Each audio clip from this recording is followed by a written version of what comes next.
El año es DC 460. El emperador romano oriental Leo I, a veces también conocido como Leo el Tracio o Leo el Grande, tiene un gran problema. Al igual que en el Imperio Romano Occidental, un elemento germánico ha logrado ascender en la estructura de poder militar, hasta tal punto que los prejuicios germánicos y las motivaciones secundarias llegarían a influir en las políticas del este romano. El Magister Militum Aspar, mitad alano y mitad gótico, había logrado obtener mucho poder e influencia en el este, no solo al mando del ejército, sino también por su influencia en la corte imperial de Constantinopla. Esta subversión germánica ya había causado muchos problemas, por lo que el emperador Leo necesitaba contrarrestar esa estructura de poder germánica. Su idea de crear una tropa de guardia de élite leal de 300 soldados que protegerían al emperador y solo escucharían sus órdenes, completamente inmunes a la influencia del Magister Militum Aspar. Y Leo tuvo la idea de reclutar a estos 300, no de los espartanos como podría sugerir el número, sino de un pueblo también muy belicoso, a saber, los isaurios, que desde hace mucho tiempo habitaban la zona montañosa cerca de Tarsus, en el sureste de Asia Menor. Y estas 300 unidades de guardia de élite llegarían a ser conocidas como los excubitores. Los excubitores, o en latín excubitores, que podrían traducirse como centinelas, fueron una evolución natural de las Scholae Palatinae, sobre las cuales hablé en este video aquí. Contenido incompleto. Desaparecieron durante el reinado del rey ostrogodo Teodorico, mientras que en el este estas unidades degeneraron más tarde en poco más que formaciones de desfile. El emperador Leo eligió a los isaurios como la tribu de la cual reclutar esta nueva unidad de guardia de élite, porque los isaurios habían sido desde hace mucho una tribu montañesa muy independiente y a menudo problemática de Asia Menor. De hecho, muchos en el imperio los veían como bárbaros. ¿Y qué mejor manera de contrarrestar a los bárbaros germánicos con otros bárbaros, pero unos que no estaban influenciados por la política y los prejuicios germánicos y por lo tanto mucho más leales al emperador? Y así, desde el año 460 en adelante, los veríamos ascender a la prominencia y protegerían al emperador donde quiera que fuera. Y de hecho, en el año 471, verían su primera verdadera prueba de lealtad cuando Leo instigó la trama para asesinar a Aspar y a su hijo Ardaburius. No sabemos los detalles exactos de cómo Leo logró hacer eso, pero la lealtad absoluta de los 300 isaurios de Leo fue esencial en esta empresa. Incluso se dice que una vez que Aspar y Ardaburius ya no estaban, los partidarios germánicos de Aspar intentaron asaltar el palacio imperial en Constantinopla, pero los excubitors repelieron ese ataque heroicamente. Si solo Antemio, el emperador del oeste, hubiera tenido una unidad de élite leal similar, pero lamentablemente no la tenía, y por lo tanto se permitió vivir a Ricima, y así la subversión germánica es lo que finalmente terminó con el Imperio Romano Occidental. Pero Leo, al deshacerse del imperio de Aspar y su hijo Ardaburius de un solo golpe, terminó con la estructura de poder germánica en el Imperio Romano del Este, y la importancia de eso no puede ser exagerada. En cuanto al equipo que llevaban, eran bastante similares a la Scholae Palatinae, como uno se imaginaría a un soldado romano tardío. En el famoso mosaico de la iglesia de San Vitale, en Rávena, que representa a Justiniano, Belisario y Narses, podemos ver a los excubitors a la izquierda. Llevaban escudos con un emblema de Chiro, utilizaban la lanza como arma principal y ciertamente una espada larga tipo Esparta como arma secundaria, y podemos ver que llevaban un collar hecho de hierro doblado con un gema en su medio, de modo que eran inconfundiblemente reconocibles de inmediato como quienes eran. Algunos también estaban más pesadamente blindados y algunos también usaban hachas como equipo de batalla. Los excubitors estaban liderados por el conde de los excubitors, el comes excubitorum, quien era completamente independiente de todos los demás funcionarios y subordinado solo al emperador mismo. Fue esta cercanía al emperador la que vería surgir una nueva dinámica, a saber, que ocurrió algunas veces que el comus excubitorum se convertiría en emperador él mismo. Esto ocurrió, por ejemplo, con Justin Prumina, quien fue el líder de los excubitors bajo Anastasio.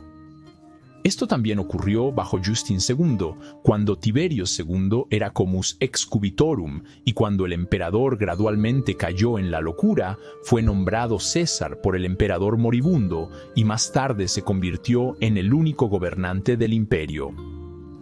Incluso Mauricio fue conde de los excubitors antes de convertirse en emperador, habiendo sido elevado al líder de la guardia del palacio por Tiberio II tras su ascenso a emperador. Así que 3 emperadores romanos orientales en el siglo VI ascendieron desde las filas de los excubitors, lo que es el 50% del total de los 6 emperadores que reinaron en ese siglo. Pero incluso cuando el conde de los excubitors no logró convertirse en emperador, aún tenía mucho poder y era una persona de gran importancia. A menudo actuaba como general en las guerras, o a veces actuaba como una especie de jefe de policía, cuando, por ejemplo, había nuevamente enfrentamientos entre las diferentes facciones de aurigas en Constantinopla. O a veces también ayudaba a derrocar a emperadores crueles, como sucedió en el año 110. En ese año, Nicetas era el líder de los excubitors y también resultó ser el primo de Heraclio. Fue fundamental para ayudar a Heraclio a derrocar al psicópata Focas, o a veces el comandante de los excubitors también reclutaba tropas o incluso interrogaba a sospechosos de traición o descubría complots contra el emperador, actuando así como una especie de detective.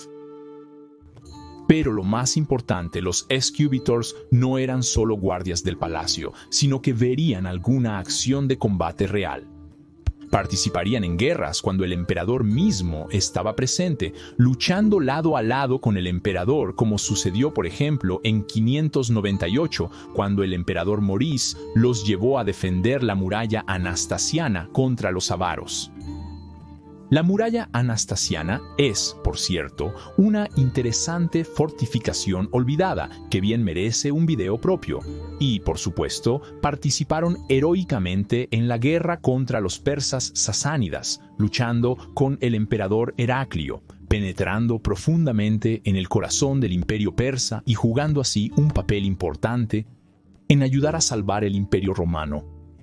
Si todavía contaban 300 en ese momento es difícil de decir, pero si es así, entonces podemos estar bastante seguros de que este número es muy simbólico, ya que el hemisferio griego era, muy probablemente, incluso en ese momento, todavía fuertemente influenciado por la épica historia de los 300 y su legendaria lucha contra los persas en Termópilas hace más de 1000 años. Por lo tanto, es interesante ver qué papel tan importante jugaron los excubitors en los primeros más de 200 años después de su creación en el año 466 después de Cristo. Solo fue hacia el final de los 600 que ellos también verían un destino similar al de los Scoli Palatini antes que ellos, es decir, que degenerarían en poco más que unidades de desfile. Sin embargo, curiosamente, este no fue su fin. Es decir, el emperador Constantino V los reformaría y ahora, después de alrededor del año 760 d.C., resurgirían como un regimiento de élite, es decir, como parte de los llamados tagmata, y su tamaño también se incrementó, más allá de la cifra anterior de 300. Los tagmata eran más móviles que las tropas regulares y se mantenían de forma permanente.